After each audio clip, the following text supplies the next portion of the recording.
Hello, everyone, and welcome to another day. So, I just thought that I will make this video, okay, about the unseen wars that go on around us, okay. But before we start, I just want to read something that's not related, but then also there. But I'll be reading from the book of Amos, okay, Amos chapter 8, verse 11. I want you to just take note of the words. It says, "The days are coming," declares the sovereign Lord. Amos is speaking, but this is Yahweh's words here. That's the truth. He says, "The days are coming," declares the sovereign Lord, "when I will send a famine through the land." Take note of the words. Yahweh says the days will come, and the days were coming, when he will send a famine, a scarcity through the land. He says, not a famine of food or a thirst for water. Take note. He says, but a famine of hearing the words of the Lord. Now, Yahweh is talking. He says, the days are coming that I will send a famine, a scarcity in the land. Not a famine of food or water, but a famine of hearing the words of the true God. That's what he's saying there. He says, men will stagger from sea to sea. That's from one end of the earth to the other. He says, and wander from north to east, searching for the word of the Lord. Who is the word of the Lord? Jesus. That's Jesus is the word of God. You understand? He says men will stagger from sea to sea and wander from north to east, searching for the word, searching for Jesus. He says, but they will not find it. That's what he says. He says, but they will not find it. You know, it's just terrible, the things that are happening. Now let me say something. He says in verse 13, he says, in that day the lovely young women and strong young men will faint because of thirst. Why? Those who do not have the Christ. He says they will faint because of thirst for him. He says, they who swear by the shame of Samaria. Jesus preached in Judea and Samaria, right? He says, they who swear by the shame of Samaria will say, as surely as your God lives, O damn. Or as surely as... Anyway, I'll just tell you something. Just look at what he says anyway. He says, the days are coming, declares the Lord. Yahweh speaking, calls himself the sovereign Lord. He says, when I will send a famine through the land, okay, not a famine of food or a thirst for water, but a famine of hearing the words of the Lord. A famine of hearing the word of the Lord. You know, so I just thought I'll point that out. So you guys will understand the reason why most people are unable to, to hear the things that we talk about. That's the truth. You understand? Most people are unable to hear the things we talk about. Why? Because Yahweh has sent a famine by putting a curse in the world. So he says himself, oh, the sovereign Lord. He calls himself the sovereign Lord. But he says, I will send a famine for hearing the words of the Lord, not for hearing my words. I just thought I'd point that out there anyway. You guys can go read. That's in the book of Amos chapter 8, verse 11, I think. Got turned over. Okay, so what I wanted us to read about, let's read in the book of Daniel. I just want to point out some things. The book of Daniel chapter 10. Then I'll start. It says, in the year of King Cyrus, king of Persia, it says a revelation was given to Daniel, who was called Belshazzar. It says its message was true, and it concerned a great war. It concerned a great war. The understanding of the message came to him in a vision. It says, at that time, I, Daniel, mourned for 3 weeks. I ate no choice food, no meat or wine touched my lips, and I used no notions at all until the 3 weeks were over. Then he says, on the 24th day of the first month, as I was standing on the banks of the great river, the Tigris, says I looked up, standing on the bank of the Tigris, says I looked up, and there before me was a man dressed in linen, with a belt of the finest gold around his waist. He's describing the angel he's seen. With a belt of the finest gold around his waist. Says his body was like chrysolites, like precious stones. And his face was like lightning. It says his eyes like flaming torches, his arms and legs like the gleam of burnished bronze. That's how the angels look, okay? It says, and his voice like the sound of a multitude. It says, I, Daniel, was the only one who saw the vision. It says, the man with me did not see it. It says, but such terror overwhelmed them that they fled. The presence of the angel, they didn't understand what was happening, and they couldn't see it, but they fled. He says, overwhelmed them that they fled and hid themselves. He says, so I was left alone, gazing at this great vision. I had no strength left. My face turned deadly pale, and I was helpless. He says, then I heard him speaking. The one he saw, he heard him speaking. He says, as I listened to him, I fell into a deep sleep, my face to the ground. Then he says, a hand touched me and set me trembling on my hands and knees. He said, Daniel, you who are highly esteemed, consider carefully the words I am about to speak to you, and stand up. He says, for I have now been sent to you. And when he said this to me, I stood up trembling. Then he continued, do not be afraid, Daniel. Since the first day you set your mind to gain understanding and to humble yourself before your God, he says, your words were heard, and I have come in response to them.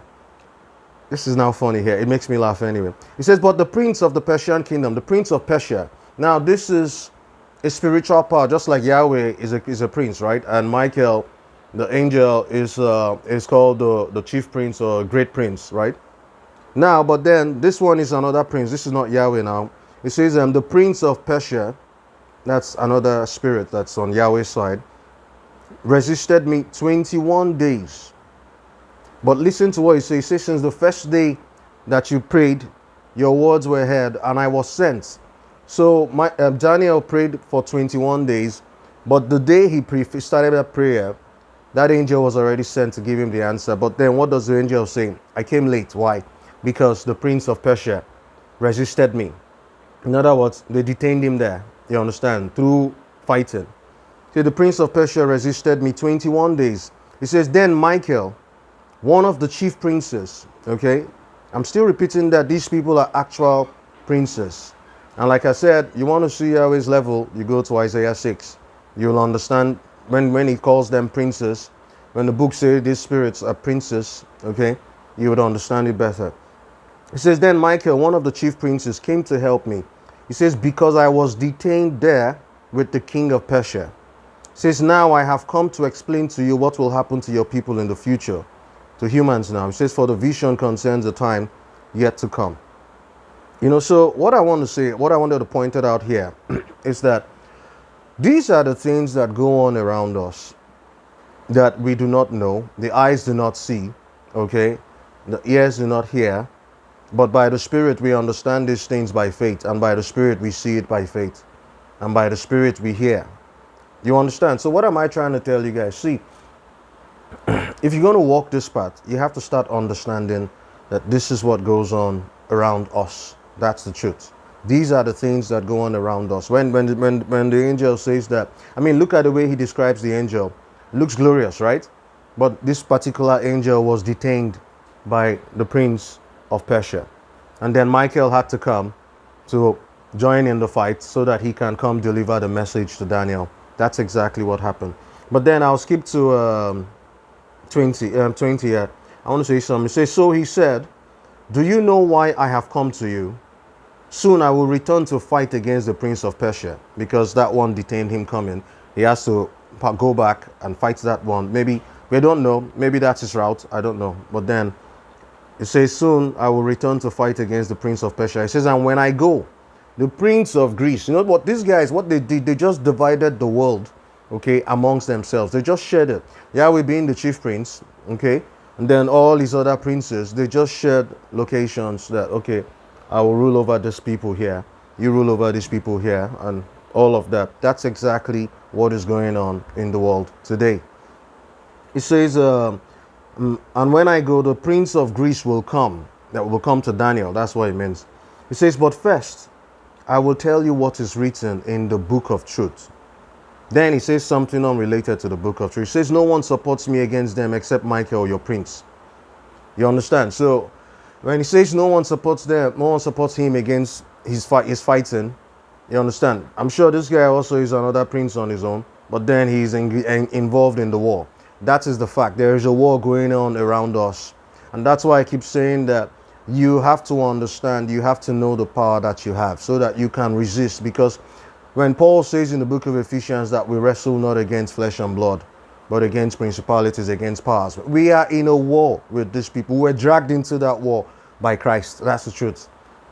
When he raised up from the dead and he gave us his word and his spirit, we got dragged into that war. So if you're going to follow Jesus, or if you're going to walk this path, you have to understand the power that you have. That's why I keep saying that. I can't stress it enough.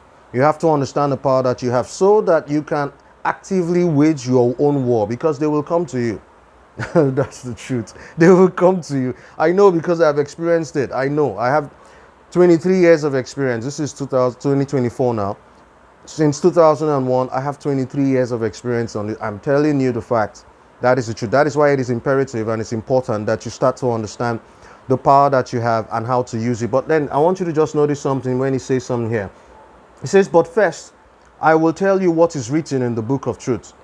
Now, if you read from chapter 11 to chapter 12, he's talking about a future event that's yet to come. That's the coming of the Antichrist and all of that. But then notice what he says. He says, I will tell you what is written in the book of truth. The book of truth where? In heaven.